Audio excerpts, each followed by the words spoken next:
Hai, Assalamualaikum warahmatullahi wabarakatuh. Jumpa lagi bersama saya, Amal Ainun, di channel kesayangan Anda, channel Daurangga. Pagi ini kita akan bahas tentang istilah-istilah yang sering dipakai dalam bahasa Bima. Bahasa Bima biasa kita sebut di sini yaitu Nuntun Bojo. Jadi orang Bima Dompu itu menggunakan bahasa Bima yang kita sebut dengan Nuntun Bojo. Kalau untuk bahasa Indonesia kita bisa mengucapkan nggahi melaju.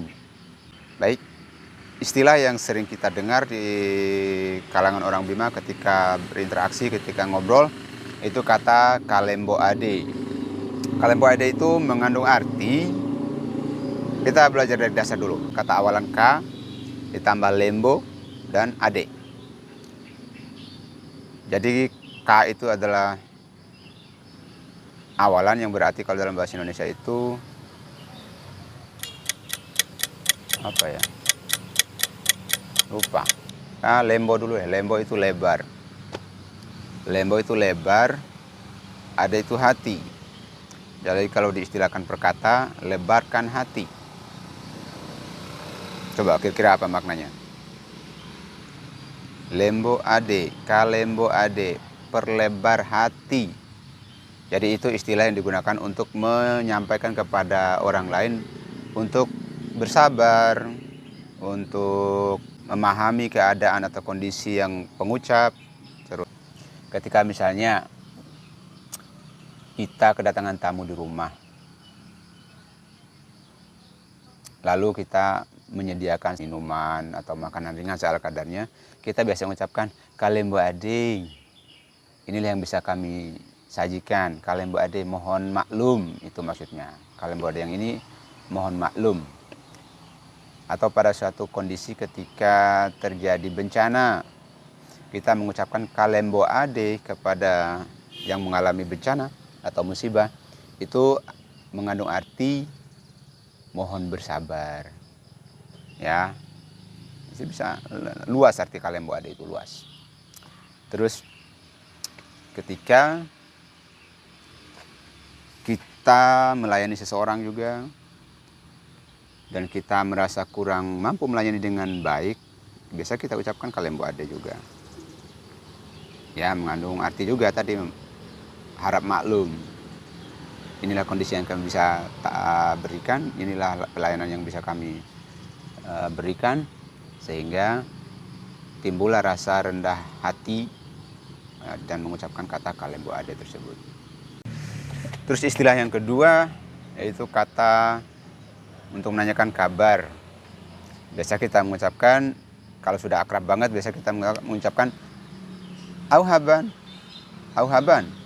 Ya, tapi kalau masih baru ketemu atau terhadap orang-orang yang lebih tua, kita biasa bertanya bunehaban, bunehaba, bunehaban. Ada akhiran n, kadang-kadang nggak pakai akhiran n. Bunehaba, bunehaban, auhaba, auhaban.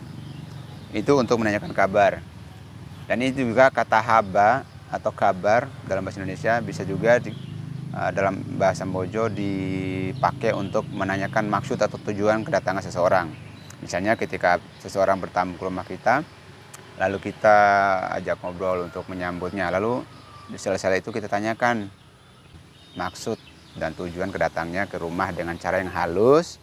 Kita bisa mengucapkan atau menanyakan warahaban. Nah, warahaban, ada kabar, itu maksudnya. Warahaban, ya secara halus itu untuk menanyakan tujuan atau maksud kedatangan seseorang ke rumah kita. Ya, untuk menanyakan kabar bisa auhaban atau bunehaban. Tapi kalau untuk menanyakan maksud dan tujuan ketika seseorang datang ke rumah kita, kita bisa mengucapkan warahaban. Terus istilah yang ketiga yaitu kata santabe. Dalam bahasa Indonesia berarti silahkan.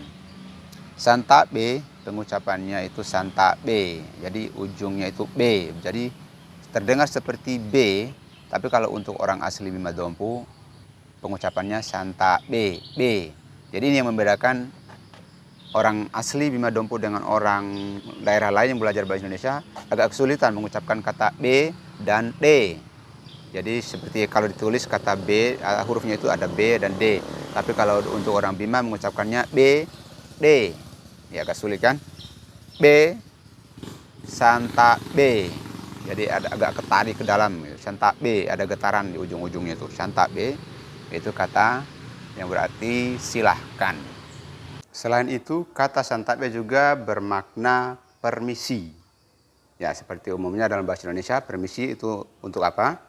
Jadi dalam bahasa Bima Dompu Santakbe juga digunakan untuk mengatakan permisi. Sampai di sini dulu perjumpaan kita kali ini.